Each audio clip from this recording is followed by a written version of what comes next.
আসসালামু আলাইকুম। ফিল্ডিং দেখে যদি কারো খেলা দেখতে মন চায় তাহলে সেটা ধরে নিবেন নিউজিল্যান্ড ক্রিকেট টিম। হ্যাঁ, নিউজিল্যান্ড ক্রিকেট টিমের ব্যাটিং, বোলিং বাদ দেন। শুধু ফিল্ডিং দেখার জন্য আপনি হয়তো বসে থাকতে পারেন ঘন্টার পর ঘন্টা টিভির সামনে কিংবা মোবাইলের অন স্ক্রিনে।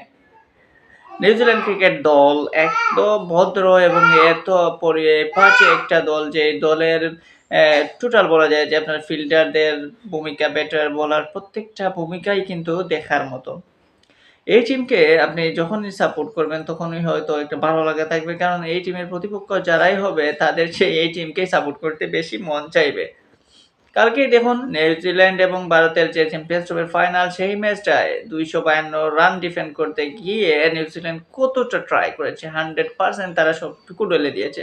বিশেষ করে তাদের ফিল্ডিং নৈপুণ্যটা দেখবেন অসাধারণ। যদিও টুকটাক কিছু ভুলের কারণে শেষ পর্যন্ত তারা ম্যাচটা হেরেছে। যেমন এত সুন্দর ফিল্ডিং এর মধ্যেও তাদের যে কাইল জেমিসনের ক্যাচটা ছিল উল্লেখযোগ্য।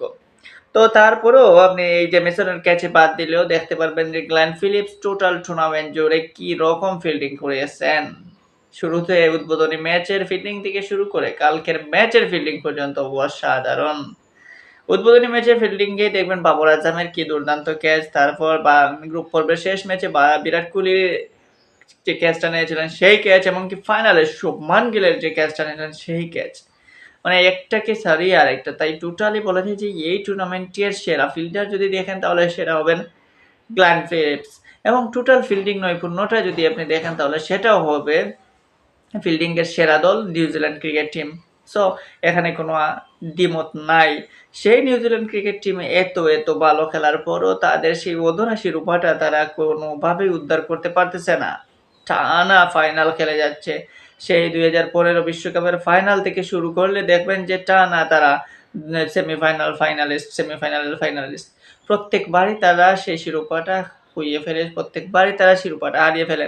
এতদিন সেই টিমের নেতৃত্ব দিয়েছিলেন কেন উইলিয়ামসন। কেন উইলিয়ামসনের নেতৃত্বে ভালো খেলতে সেই শিরোপাটা না পাওয়ার দুঃখে শেষ পর্যন্ত মিচেল স্যান্টনার ক্যাপ্টেন হয়েছেন। সেই মিচেল স্যান্টনার ফাইনাল পর্যন্ত নিয়ে গেছেন।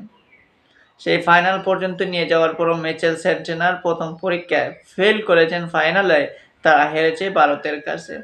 হয়তো কেন উইলিয়ামসন তার ক্যারিয়ার জুড়ে দুর্দান্ত থাকা অবস্থায় তিনি সাদা বলের কোনো ট্রফি হয়তো তার ঝুলিতে এখন পর্যন্ত আসেনি, কিন্তু যে টেস্ট চ্যাম্পিয়নশিপের ট্রফিটা নিজের করে নিয়েছিলেন একবার।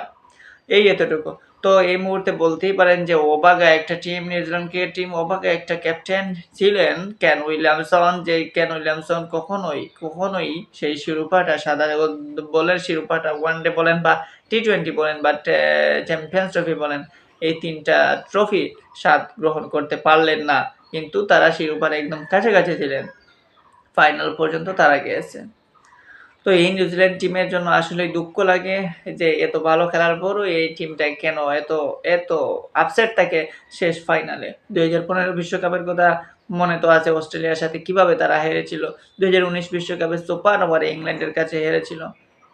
২০২১ টি-20 বিশ্বকাপে তারা অস্ট্রেলিয়ার কাছে হেরেছিল। সো একদম ক্লোজ ভাবে তারা হেরে যায়।